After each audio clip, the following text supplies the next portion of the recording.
Back here, first things first, we're joined by Super Bowl champ Canty. Canty, we got so much to talk about today. We got a lot to get into week 4 of the NFL. Man, a lot's gone down in the first 4 weeks. Let's start with the Chiefs. Patrick Mahomes. Did Virginia win this weekend? How you gonna And the Chiefs taking on the Lions in Detroit. We got to get into this. Let's jump to the fourth quarter. Under 2 to play. Chiefs down by 3, 4th and 8. Mahomes scrambles 15 yards for the crucial first down. Later in the drive, Darrell Williams punches it in from the 1. His second score of the day. Chiefs take the 4-point lead. One last shot for the Lions, who played well yesterday, but Matthew Stafford's Hail Mary is... oh, it's knocked down. Chiefs hold on to win 34-30 to remain undefeated. Canty, we start with you. How were the Chiefs able to rally for this win against Detroit? Well, it starts with the back-to-back goal-to-goal situations where the Chiefs defense was able to stand up and force turnovers. You had Chris Jones fumble recovery, and then you had the Brashad Breeland fumble recovery, which ended up being a touchdown. Everybody on the Detroit Lions offense was asleep at the wheel. Nobody decided to finish the play. There wasn't a whistle blown. Ends up putting 6 on the board. So that's where it starts for me. But when you look at yesterday's game, the Detroit Lions had an opportunity to win that game. They had an opportunity to take control of it because for the first half of that football game, the Lions defense played pretty well against that Kansas City Chiefs offense. I mean, when you saw some of the things that Matt Patricia was doing, some of the bracket coverages on Travis Kelce, Sammy Watkins, a lot of man coverages to eliminate those open window throws, they tried to make it tough on Pat Mahomes. So when you look at that defense, they did their job. The Detroit Lions offense didn't do their job, and that's where it starts. You got to be able to capitalize on those back-to-back possessions with goal to go to stem the tide, to put momentum in your favor and dictate the complexion of that second half. They didn't put the Chiefs away when they had an opportunity. Tremendous point as far as Detroit's defense.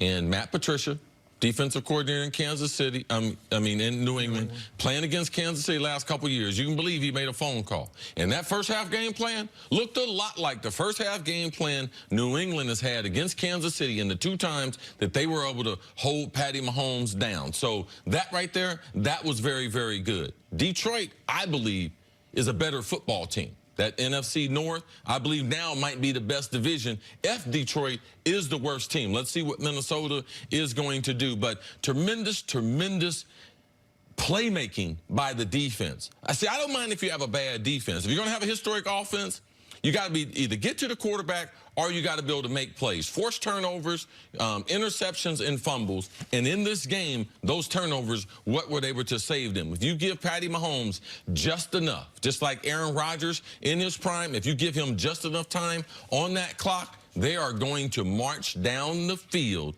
in those 2-minute situations and score, because you can't do enough things defensively if you give them that chance. But the Chiefs defense, you got to give them credit. They made just enough plays that the offense was able to, at the end, be able to steal this win. Because the offense, oddly, was the part that was holding the Chiefs back early in this game. You mentioned the Lions turnovers, and those were critical turnovers in the most critical spots. But the Chiefs themselves fumbled the ball 4 times and lost 3 of them. The Chiefs had 3 fumbles lost throughout this football game that stymied their own drives. And this, for me, Detroit deserves a lot of credit for playing as well as they did, holding that Chiefs offense. I know they scored 34 points, but one was a 100-yard touchdown return. You hold the Chiefs offense to 27. That's about as much as you can ask your defense to do. Held them to 20 for the first 59.5 minutes until the touchdown at the end. But on the Chiefs side of things, good teams lose this football game. Great teams find a way to win it. The Kansas City Chiefs didn't play well. They turned the ball over a bunch of times. Pat Mahomes missed a bunch. You were right about the coverage. I totally agree. For the first time this season, the Chiefs, you could see they really missed Tyreek Hill. Demarcus Robinson didn't have a huge game. Sammy Watkins didn't have a huge game. They could have used Tyreek Hill, and Patrick Mahomes missed some early passes where guys were open.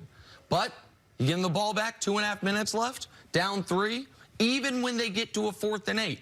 Patrick Mahomes sees the right play to make, goes and runs and makes it. It is similar to last year against Baltimore in a game the Chiefs didn't play well and Patty didn't play great. 4th and 9. That one he threw it past Tyreek Hill. This one he ran himself. The most critical play after that in the drive, the one that put them inside the 5-yard line, he finds Byron Pringle for his 2nd career catch, one of 8 people to catch passes. In Kansas City right now, they're playing their opponent every week and they're playing the Patriots record. Like there's two teams in the league that are 4-0, Kansas City and New England. And if you give away a game like this, if we do think the Pats are going to be 14-2, and we know how important in theory home field advantage could be, then all of a sudden you're playing from behind the 8 ball. So despite not playing a great game, despite Patrick Mahomes for only the 4th time in his career not throwing a touchdown pass, the Chiefs found a way to win against a previously undefeated team on the road in Detroit. Hey, Canty, the same way the Patriots were able to expose the Rams a little bit last year, is there something to the fact that the Lions did the same with the Chiefs yesterday, sort of put out there a game plan of how to do it and how to get to the Chiefs? I mean, they did keep Patrick Mahomes from scoring a touchdown. Well, Jenny, it's a copycat league, and Pat Mahomes was working on a streak of 14 consecutive games where he had 2 touchdowns or more thrown. I mean, he's one shy of Peyton Manning's all-time record. At some point, Pat Mahomes is going to eclipse that record, but when you start talking about the Kansas City Chiefs offense, it's not a matter of if, it's just a matter of when. And so when you look at the 23-game sample size that we have as Pat Mahomes being the starting quarterback in that offense, you recognize you're not going to win a game against them 21-17. You're going to have to be able to score some points, and that's why you have a razor-thin margin of error when it comes to red zone possessions, and that's why I go back to those 2 possessions that the Lions had in the beginning of the second half. Like, you have to be able to capitalize on those plays. If you don't, eventually Kansas City is going to make the requisite plays to be able to win the game. Now, as far as the game plan that Matt Patricia employed, I think it's good for the Kansas City Chiefs offense to struggle like this against that game plan. So your young quarterback develops answers when he sees those looks later in the season and as we get to the postseason, because everybody's going to turn on the tape for the games that they lost and the games that were one-possession games and try to see what opposing defenses did to keep those games close. So I think this is a good thing for the Kansas City Chiefs this early in the season. Yeah, and Andy Reid, he's a great play caller, great offensive coach, very, very creative. Every week they do at least 1 or 2 things I'm like, wow, that was amazing. I don't think I've ever seen the combination of routes, and what they do. But let's not fool ourselves. Robinson and Hardman are not the receivers that Tyreek Hill are. They don't know the football. And the reason why I know that is you don't see Andy Reid putting the ball in their hands. You don't see him doing a whole bunch of motion. And I know Hardman had a hard time with the playbook in training camp. So is there something you can duplicate? Yes, you have to keep double-teaming Kelsey. You have to keep double-teaming Sammy Watkins until they get Tyreek Hill back and force him to throw the ball to these other guys. The other thing is ball security. Outside of Travis Kelsey, Kansas City got a lot of small guys.